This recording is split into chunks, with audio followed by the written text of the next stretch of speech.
So in the last episode, we spent a lot of time getting the binding into these F-holes, and it really was a very long time. It took ages to do, and I actually ran out of time in the episode. So I finished them off camera, and I've spent a little bit of time going around them, cleaning them all up, making them look nice and pretty.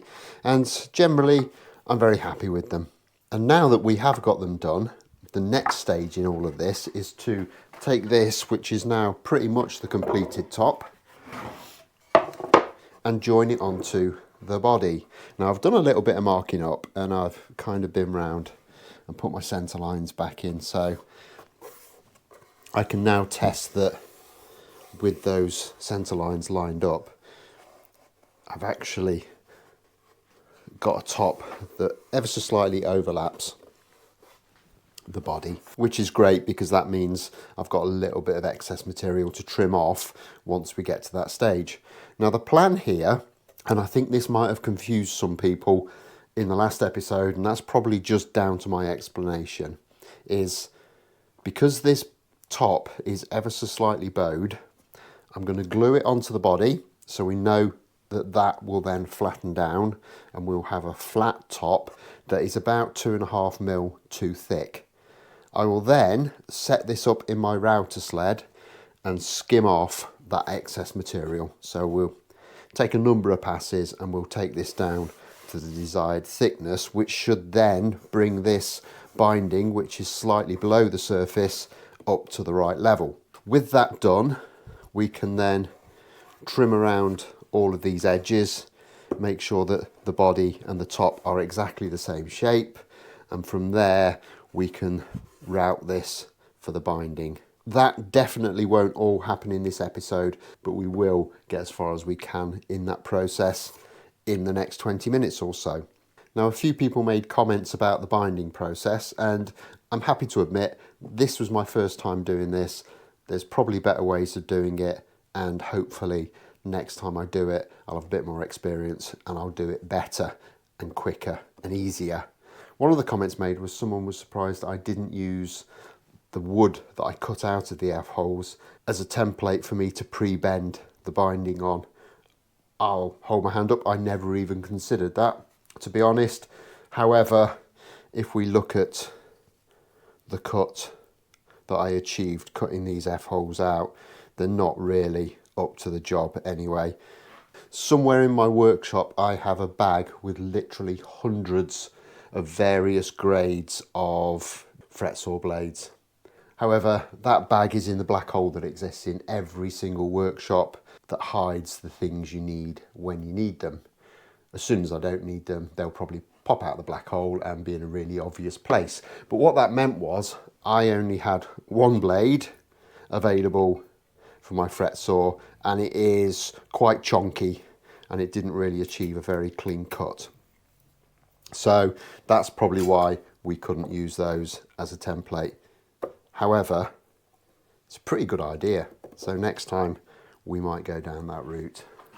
Okay, so as I said previously, this is now set up on the centre lines and it does all work. However, as we all know, the second we add some glue onto this, it's going to start slipping and sliding all over the place, and we could end up with a bit of misalignment.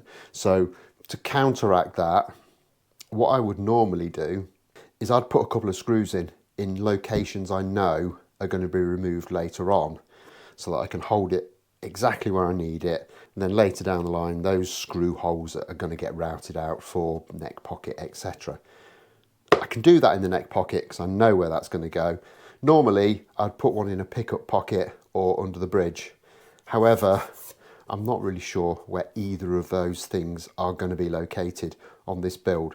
So what I'm going to do is I'm going to put one screw into the neck pocket, and at the other end I'm going to put a little pin in somewhere around here, leave that exposed a mil or so above this wood, and then I can press this in position, make a little dent on the underside. We can drill that so that we know we've got a location over that pin, and from there we can actually start to glue this together.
Okay, so that's all set up for this glue up now. I've got my screw in place.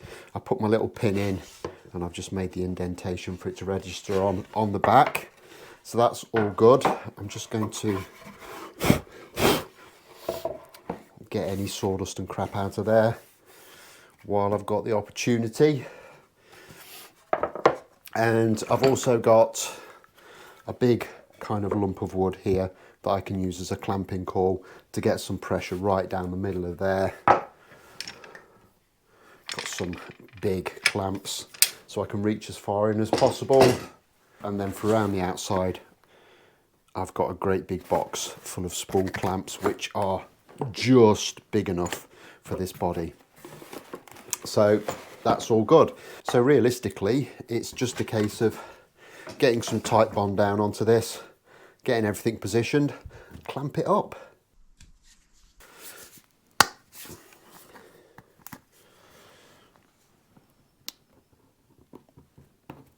And it's still a little bit on the chilly side at the moment.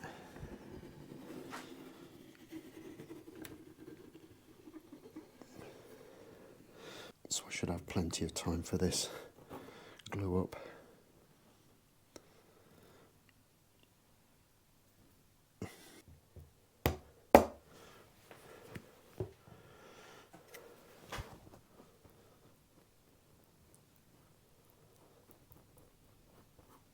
And I'm not putting much glue around this edge, and I'm going to try and keep as much glue as possible on the centre block, just so I don't get too much kind of squeezing out into the chambers. Probably never be able to see it, but I just don't like the idea of it being there.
Okay, so that seems to have gone down okay. I've got good clamping pressure all the way around. Just about had enough spool clamps. Seem to get good squeeze out, so I'm pretty confident that that has gone down nicely. And all it needs now is a couple of hours for the glue to dry.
Okay, so I've unclamped it all. It's all gone down beautifully, and I've spent like 10 minutes whipping up this little jig. And all it is some kind of 4x2s screwed to a bit of MDF, clamped down to the table, and I've super glued and masking taped the body in place. I went round the edge and I've marked exactly where it is we need to be cutting down to. And to do that, I'm going to use this, the Moac, the mother of all cutters. And this is basically, it's a 2-inch wide surfacing bit for the router. It's not the kind of thing you're going to find in every workshop. I have bought it specifically for doing this kind of task. And there's a couple of reasons why I use one of these. Firstly, it just makes it a lot quicker and easier. You're taking 2 inches of material off, whereas your normal cutter, you're taking half an inch of material off. So, there's 4 times as much material being removed at one time using this method. The other reason is the way I'm doing it, it's not CNC machining. It's not that precise. There are a lot of variables. There's a lot of wriggle room, and every time you make a pass with these, it kind of leaves a little transition mark in the workpiece.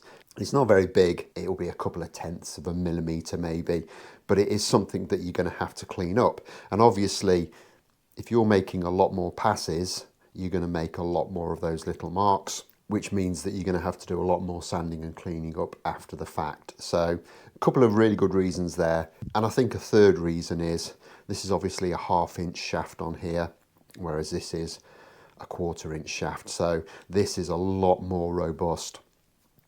These little shafts can bend if you're not careful, and sometimes you'll need to extend it out of the chuck just to get the depth of cut that you need.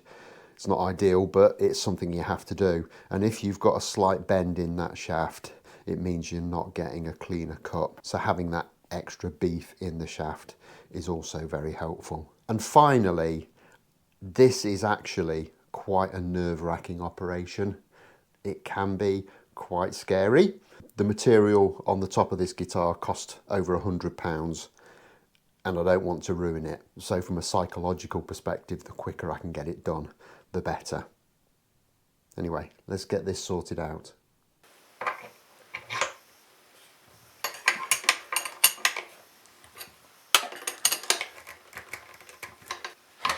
So I'm going to take this very steady, and I'm going to be going down in very, very small passes, kind of like 1/2 millimetre at a time basically, until we get this all done.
And there it is, all thinned out, and I'm really pleased with how that's gone. It could have been a bit of a nightmare. In the end, it's turned out okay.